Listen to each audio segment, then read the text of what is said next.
Hey,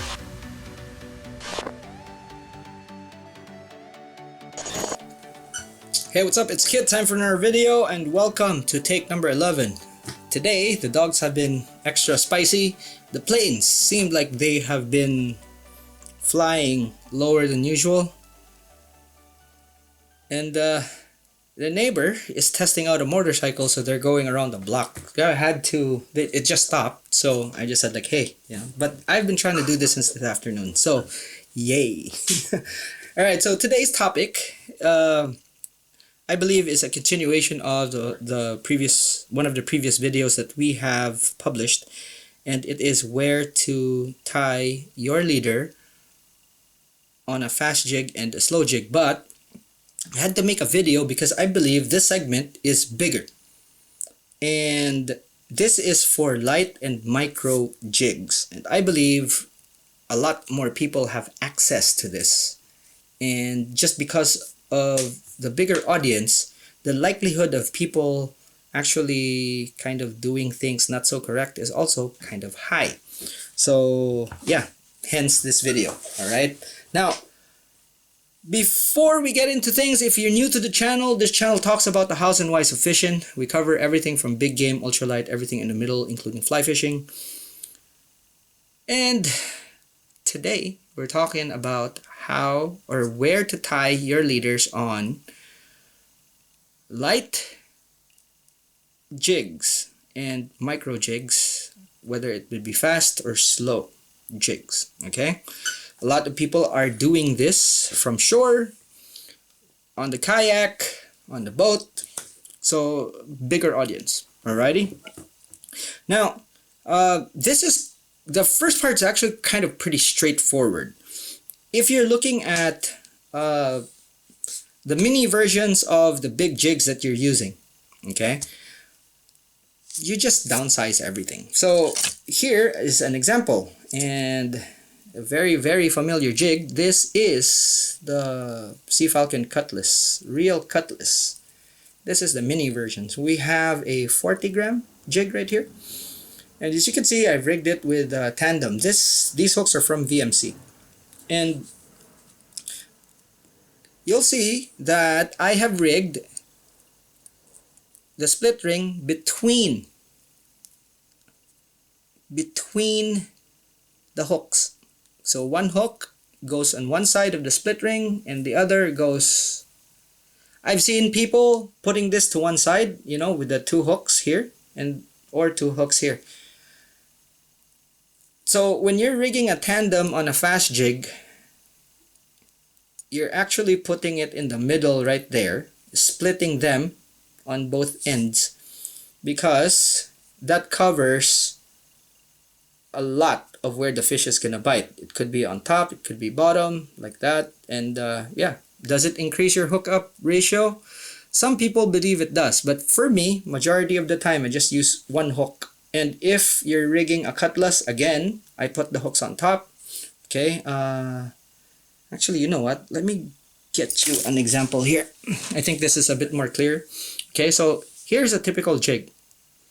Okay, and as you can see, the back is colored blue, the belly is colored pink, which means that this jig and most jigs, or if not all of them, are actually kind of designed like this. So you'll have the back, you'll have the head. Notice something? The slice. Okay, and you always put your hook here on the belly, not on the back.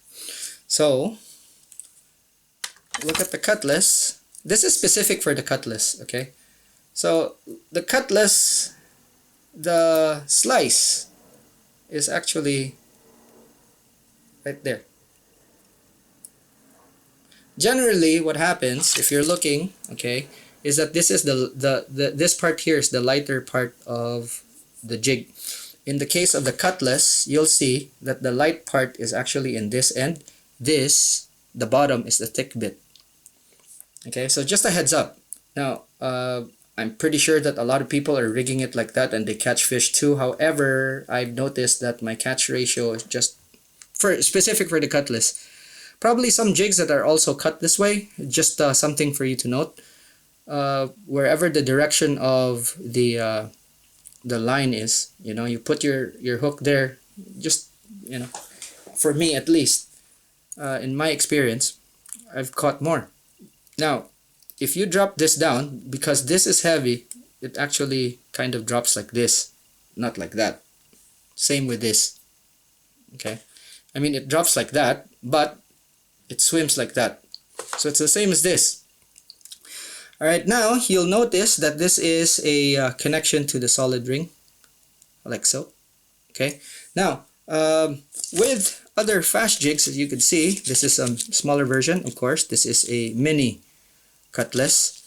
This is the TG version of the Z Slow. You will have this one right here. This is the real mackerel, Manma Saba, and you'll see that there's a solid ring and a split ring. Now these, no matter how small they are, they have solid rings on them, and you can tie direct to the solid rings.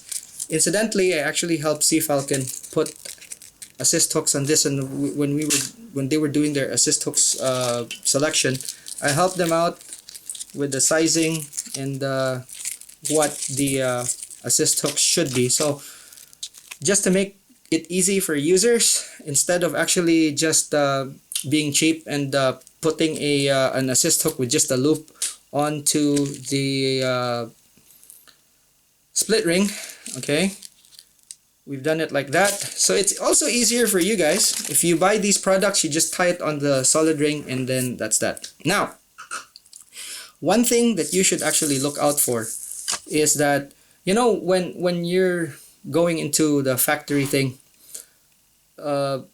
sometimes they just put the hooks on because they're kind of in a hurry. I don't know what the scheme is. Sometimes maybe they're doing volume, and however many you put on, you get a commission for that much or whatever. But sometimes when they put the hooks on, it actually faces the other way like that. And if that happens, all you have to do is just kind of reverse it and then put it on correctly. But it should be like that. Something to look out for. Okay, so it should face out on the belly side. Okay, again, if you look, there's the line right there, the diagonal line. It goes like that. Your hooks are here. Very easy. Okay, now I want you to see this. If you look carefully, this is Major Craft, okay, Jig Para. If you look carefully, they just looped it and put it on the split ring. In one of my videos, when I had time to prepare, okay, I tied my knot on that eye, okay, and 90% of the time I do that. So there's two things at play here. Firstly, when you're dealing with tiny jigs such as this, the forces that affect this are also lower. Okay, so your drag is lower, your line is lighter, your rods obviously would be softer. So there are things you could get away with when you're using smaller jigs and lighter gear than with, obviously, when you're fishing for bigger fish and you're using bigger equipment. I would never ever tie my leader like this on a big jig. That's an invitation for disaster.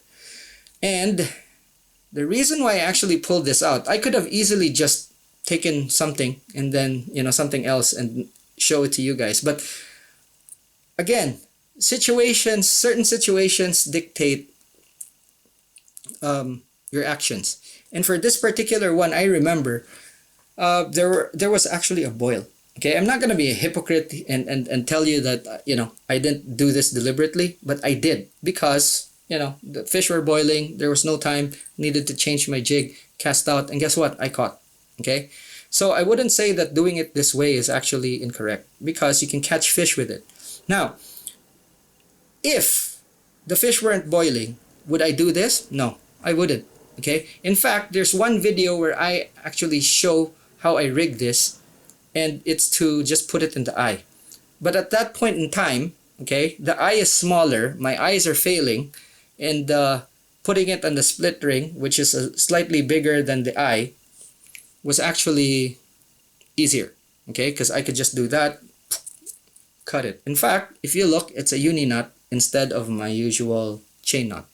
So I remembered this particular instance, and yeah, you could do it like that. Is there a better way? Absolutely. Okay.